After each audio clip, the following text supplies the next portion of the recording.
Dodge City and in the territory on West, there's just one way to handle the killers and the spoilers, and that's with a U.S. Marshal and the smell of Gunsmoke.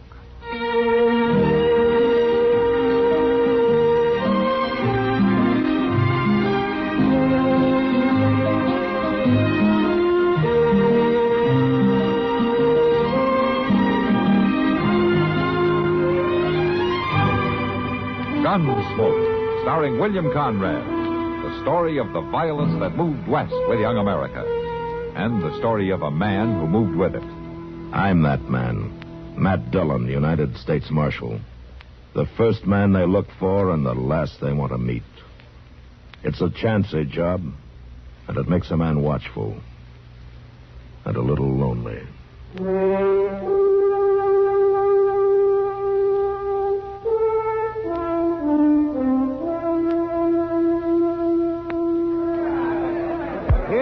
Looky there, Sam.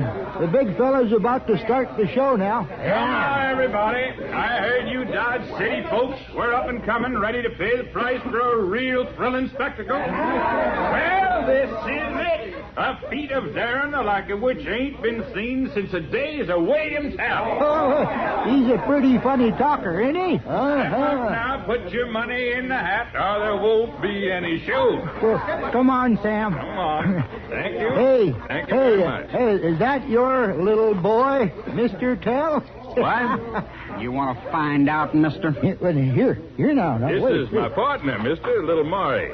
He may be small, but he ain't no boy, as you just found out. Now, I'll advise you to put some money in that. Well, sure. I'll put you. You gonna shoot that tin can off in the little fella's head? I shoot one off in his head, he shoots one off in mine. If you put in your money. Oh, well, sure. Here's mine. Now, gentlemen, stand back. Out of the way. That's it, thank you. Now, I place this small can on my head. Please do nothing to distract my partner. This is a serious moment. You ain't joking, mister. Now, please. Yeah, now make no sound as he counts. Yeah, go on. 1, 2, 3. All right. Now he'll place a can on his head and... All right, hold it up a minute there. Well, what's the trouble, Marshal? There's a law about firing guns in the street here, mister. But, Marshal, this is an exhibition, a theatrical performance. You might say it's even education. I don't care what you call it. There's lead flying, and it can kill somebody. One of you, even. Well, that's what makes a performance, Marshal. That's what they pay to see. You're risking a lot for that little hat full of money. We trust each other's marksmanship, Marshal. Nobody's that good every time. We're gamblers, Marshal. Well, you won this time. Go ahead and split the pot. But we haven't finished here. All right, everybody, the show's over. Move along. You won't let us go on? No. And suppose we move outside town. No laws any against little target practice, is there? No. At this kind of target practice, if you miss, you'll face a murder charge. Well, I told you, we're gamblers, Marshal. We're going to set up a game here. Any objections? Not if your game is honest. What's your name, anyway? Grover Cranston P., at your service. And this is my partner, Little Maury.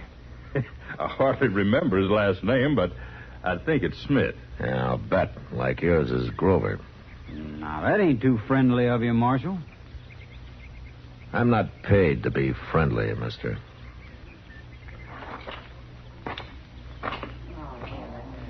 Well, now, gentlemen, let's remove ourselves from the marshal's jurisdiction and finish the performance.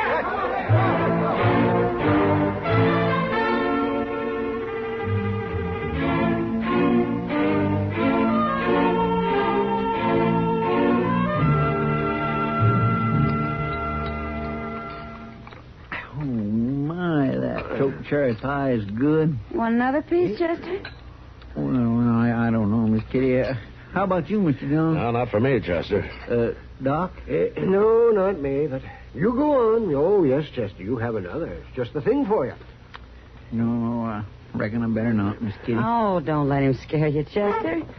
I'll go out to the kitchen and get it for you myself. Sure, she'll get it for you, Chester. And I'll start figuring what to charge to cure you. Oh, now, Doc. No, I mean it, Chester. Another inch around the middle and you're going to have trouble, boy. I noticed yesterday how short of breath you were, just walking out to the town limits. Huh? Oh, you mean, I let the cat out of the bag? Oh, Matt, now, you knew about those two putting on their William Tell act again yesterday, didn't you? That's the first time in 2 weeks. Yeah, sure, Doc. I just didn't know that you and Chester were there, that's all. Mr. Dillon, I figured maybe somebody ought to make sure there's really over the line. Uh-huh. I hope you had a good first-row seat, Chester. Yes, sir. How about you, Doc? Were you able to see all right? Well, I thought that there might be a chance of my professional services, that they might be needed. Sure. That's exactly what brought a couple of hundred others out there. It's too bad they disappointed you. Here you are, Chester. Yeah, thank you, Miss Kitty. What I can't figure out is why they stay in that crummy boarding house where you steered them, Chester. Oh, now, Doc, Miss Gans runs a real nice place. What I mean is, well, it's real nice. Yeah, what you mean is the boarding house is bad and the food is worse. But the widow Gans is young and pretty. Would you please pass the sugar?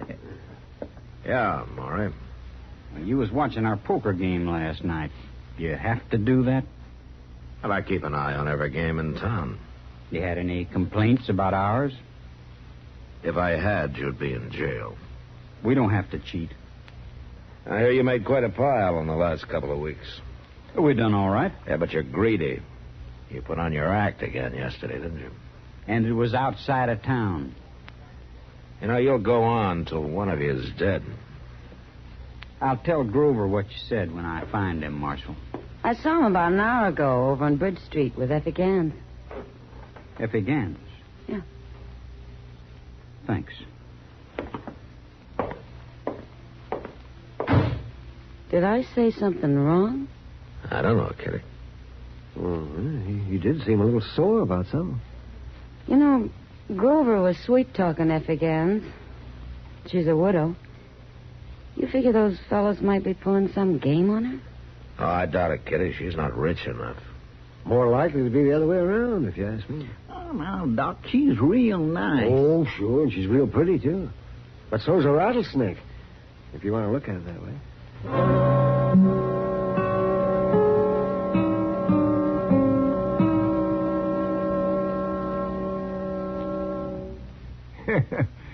The shoveling started at the little town of Rome in New York State back in 1817. And on July 4th, 1967, the post office released a special sesquicentennial stamp there in honor of the big ditch they dug, which, it says on the stamp in my album here, was the Erie Canal. Now, in case you don't know, that canal went all the way from Buffalo on Lake Erie to the Hudson River, connecting the Great Lakes with the Atlantic Ocean. The biggest waterway ever built in the United States at the time, and it was done mostly by the Irish just over from the old country, who did their digging with spit and mussel. Yep. Made lots of money for years on tolls. And the traffic and freight and people through the canal was mainly responsible for building up the Midwest and keeping business in the East busy doing it. Well, of course, the Erie Canal ain't what she used to be, because the railroads do most of the job now. But the big ditch is still there, and so is all the history that went through it.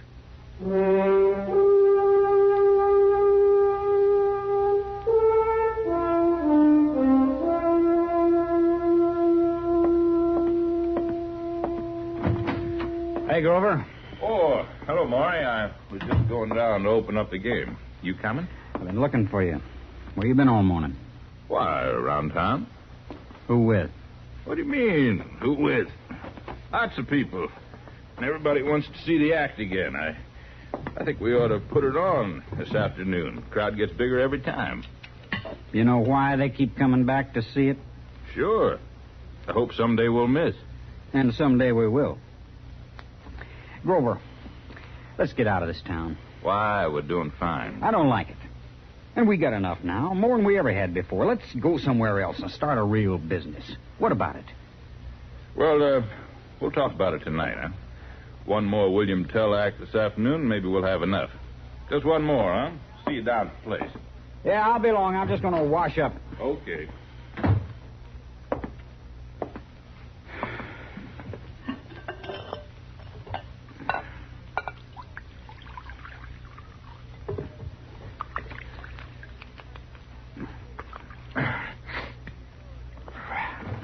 Honey, Grover's already gone, Miss Gans. Oh. Had any complaints about ours? If I had, you'd be in jail. We don't have to cheat. You in love with Grover? Why, now, I never. Whatever gave you that idea? He did. He didn't... No. But I know him pretty well, Miss Gans. Well, you're wrong. Now, I don't say I don't like him, but then I like you too, Maury. You mean that, Miss Gans? Why, sure. Most women don't like little men like me, Mrs. Gans. Could you find it in yourself to love me? Well, I don't know. If there wasn't no Grover, if there was only one of us, could you find it in yourself to leave here, go away, and get married? Now, where'd you get such an idea as that? I don't know what you're talking about. I don't like such talk. You'd better like it, Miss Gans. You'd better.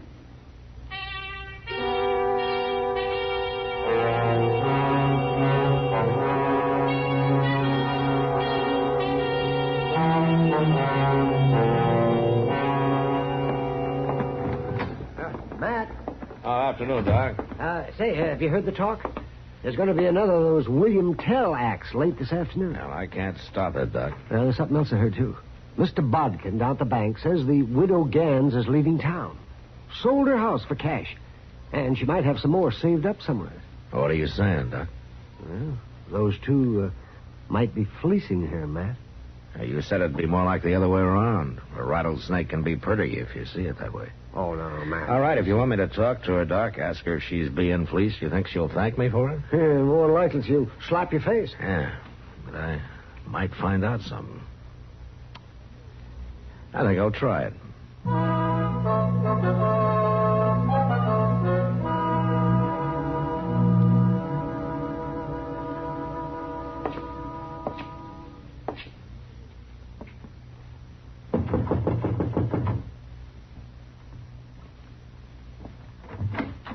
Hello, Miss Gans. What do you want, Marshal? I'll just talk to you for a minute. Well, I'm listening. I heard you sold your house. There are lots of big mouths in this town. I see you got your bag in there. You planning to leave town? I don't see it's any of your business, Marshal. Well, I just thought it might be, Miss Gans. Why? Well, you know how it is. A widow with a little money is fair game. Especially if she's pretty. What are you driving at, Marshal?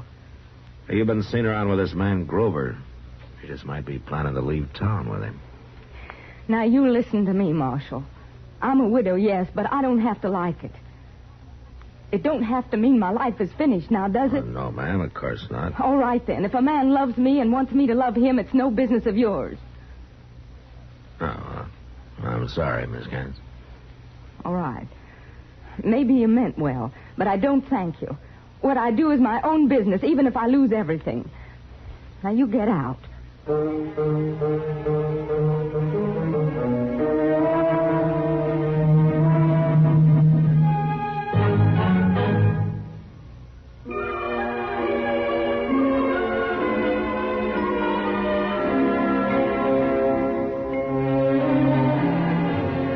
Hometowns in America have a lot in common, and yet they're each one of a kind. Take, for example, Palm Springs, California. The chief industries of Palm Springs are fun and sun. After that, there aren't any more. There are more privately owned swimming pools per capita in the village than in any other city in the world. But don't get the idea that it's all resort and nothing but funning and sunning and swimming. The school system in Palm Springs is one of the best, with Nellie Kaufman Junior High, Palm Springs High, and the new junior college out at Palm Desert. The annual police benefit has moved indoors, and the Desert Sun and KPAL still keep folks pretty well informed and entertained. Meanwhile, things are still busy at the Youth Center on Bilardo Road across from O'Donnell Golf Course. But if your hometown is Palm Springs, you already know this. We only wanted to remind you it's still there.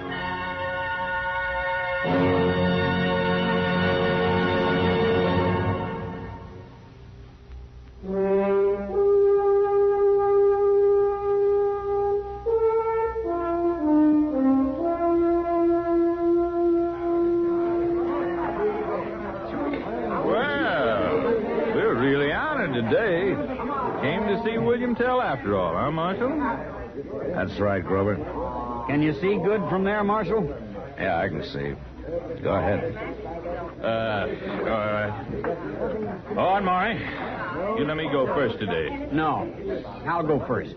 What's the matter? You nervous because of the law? I'm not nervous. Are you? No, of course not. Don't worry. I'll put the bullet exactly where I want it. Well, go ahead then. Walk on out about 10 paces, Maury.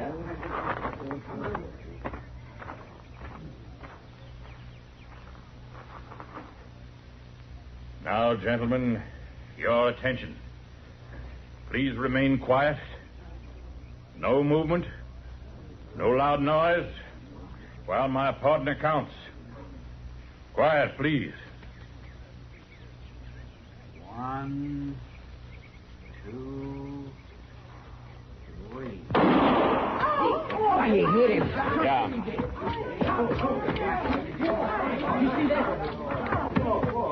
Is he dead? With a bullet through the forehead? Yeah, he's dead, Maury. Oh, poor Grover. Oh, this is terrible. Terrible. I'm arresting you for murder, Maury. What?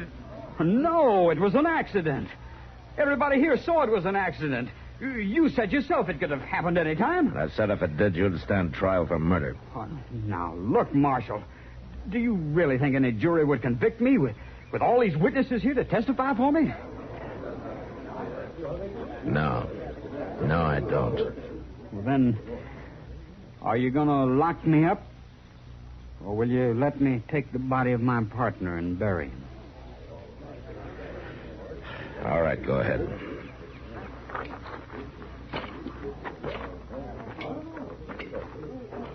Mr. Dillon, I swear I don't understand you. Of course it was an accident. We all seen it. Chester, why do you think I wanted to be there this time? Well, I don't know. I expected there might be an accident. You did? Yeah. But I didn't figure it this way. Where are we going? To the Widow Gans. I want to be there when little Maury shows up.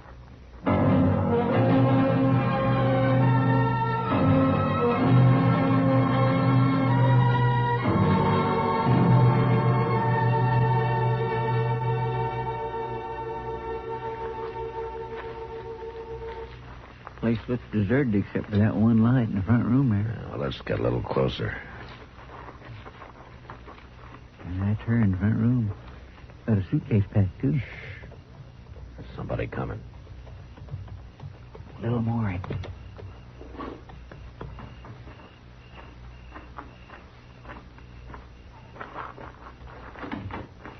Honey, is that you? Did it go all right? Is he dead? It took so long, I was worried. Well, come on in. Don't stand out there. I got the money all here and... Maury. That's right, Miss Gans. It's me, Maury. I had the first shot, and I figured what you two was planning, so I just changed the plan a little. Oh, no. Grover's dead, all right. But that don't matter. We'll go instead. You and me with all that money. And there's more here from the act this afternoon. Oh, this one was a real killing. No, don't you touch me. You said you might could love me. Well, you will. Now, come on. No. All right, that's enough, Maury. Marshal, you heard what he did. And I heard what you were planning to do, too, Miss Gans. Turned out to be my business after all, didn't it? Oh, no. No, You wouldn't... Yes, I would. She's coming with me, Marshal. No. Let go of her, Maury. You can't stop us, Marshal. You know how I can shoot. You've seen me. Don't try me, Maury, even with a woman to shield you. Why not? Chester, Right here, Mr. Dillon. I can hit him easy. now you drop your gun, Maury. You call that fair? This is no game, mister. Now drop it.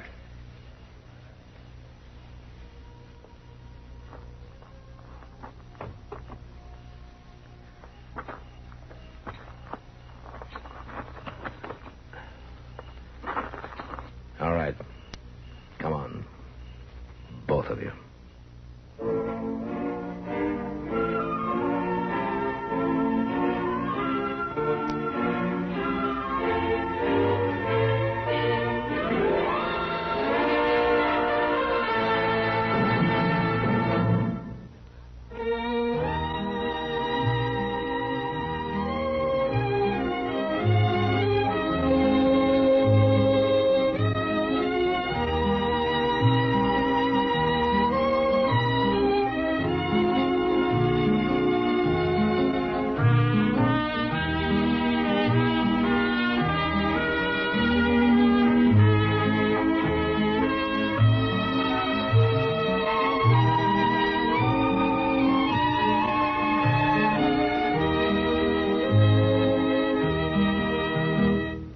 Gunsmoke. Produced and directed by Norman Macdonnell. Stars William Conrad as Matt Dillon, U.S. Marshal. Featured in the cast were Parley Bear as Chester, Howard McNear as Doc, and Georgia Ellis as Kitty. George Walsh speaking. Join us again next week for another specially transcribed story on Gunsmoke. Mr. Dillon, I swear I don't understand you. Of course it was an accident. We all seen it.